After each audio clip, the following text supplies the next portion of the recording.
मेरी एक घनिष्ठ मित्र ने मेरे साथ अभी एक फ़ेसबुक की पोस्ट शेयर की और उस पोस्ट को 250 लोगों ने शेयर किया, हज़ारों लोगों ने पसंद किया। टॉपिक सभी के दिल को छू गया होगा, इसीलिए ये बात मेरे दिमाग में भी कई दिनों से चल रही थी। मैं उस पोस्ट को पढ़ने के बाद उससे उदाहरण लेके आप तक नहीं पहुंचा रही हूँ, मैं अपने विचार व्यक्त कर रही हूँ। हमारे यहाँ जब बेटे की शादी होती है तो माँ और बेटे के रिश्ते में आने वाले परिवर्तन के बारे में वो पोस्ट थी और माँओं को कुछ तरह से बताया गया था कि कितने बदलाव आते हैं और उससे कैसे दो चार होना चाहिए, कैसे बाहर निकलना चाहिए। मैं यहाँ पे कहूँगी, अब हमारे यहाँ समय काफ़ी बदल गया है। आधुनिक समाज में माँ बाप ने सोचने का तरीका बदल लिया है। माँओं के पास बहुत क्रिएटिविटी है। माएँ अपने शौक़ फॉलो करती हैं, माएँ किटी पार्टी में जाती हैं। लेकिन एक वो भी दौर था जब हमारे यहाँ महिलाएं ज़्यादा ऊंची शिक्षा नहीं लेती थी, छोटी उम्र में ब्याह दी जाती थी और छोटी उम्र में माँ बन जाती थी।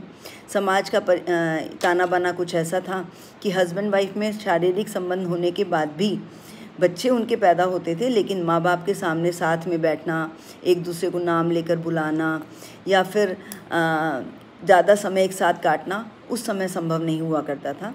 और बच्चे हो जाते थे तो माँओं का ध्यान परिवार और बच्चों में लग जाता था और उनको आदर्श भी माना जाता था कि वो घर से बाहर नहीं निकलती हैं, अपने काम में लगी रहती हैं और वो पूरी तरह समर्पित थीं परिवार को।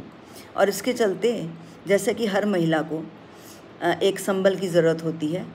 जब पति सामाजिक रूप से थोड़ी दूरी बना के रखते हैं क्योंकि अच्छा नहीं लगता कि अब सबके सामने तुमसे बात करें या तुम्हारे साथ घूमने जाएं, तो धीरे धीरे वो अपने बेटे के ऊपर निर्भर होने लगती है, क्योंकि बेटा शुरू से परिवार के मुखिया के तौर पे पाला जाता है और बेटियों को तो वैसे भी दोयम दर्जे का माना जाता था।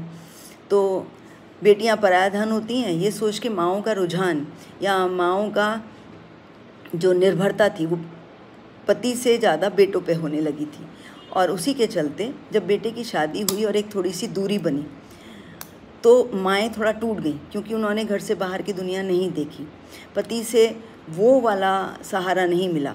हाँ, बेटे को उन्होंने पाला पोसा बड़ा किया तो बेटे ने भी देखा कि चलो माँ घर में ही रहती है, इसको परेशानी होती है, और ये जनरेशन गैप के चलते बेटे ने माँ की दिक्कतों को समझा और उसके साथ खड़ा रहा। लेकिन जब बेटे की शादी हुई तो वो अपने घर की जिम्मेदारी भी आ गई उसके ऊपर, परिवार में संबंध उसके पास और बढ़ गए, तो निश्चित रूप से उसको चाहिए था कि उनकी तरफ भी ध्यान दे। तो माएँ जो थी वो अकेला महसूस करने लगी और ये अकेलापन जो है वो कई बार एक सिंड्रोम की तरह भी हो जाता है। माएँ बहुत परेशान हो जाती हैं। पर ऐसे में मैं एक छोटी सी शिकायत उन माँओं से करूँगी कि आपने अपनी क्रिएटिविटी पे ध्यान नहीं दिया या अपने शौक़ को ज़िंदा नहीं रखा।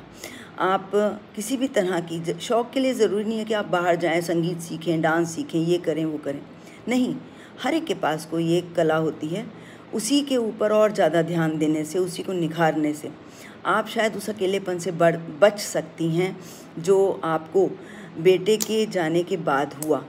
और शायद इसके लिए मेंटली प्रिपेयर होना चाहिए पहले से कि, और शायद आज के माँ बाप हैं भी, उन्होंने मान लिया है कि बच्चे बड़े होंगे, अपने अपने काम में लग जाएंगे और एक दूसरे को देखकर, हर एक दूसरे के परिवार को देखकर सीख भी रहे हैं कि बच्चे हमेशा साथ नहीं रहेंगे, हमें अपने आप समय काटने की तैयारी करनी होगी। तो इस पोस्ट से बहुत कुछ सीखने को मिला।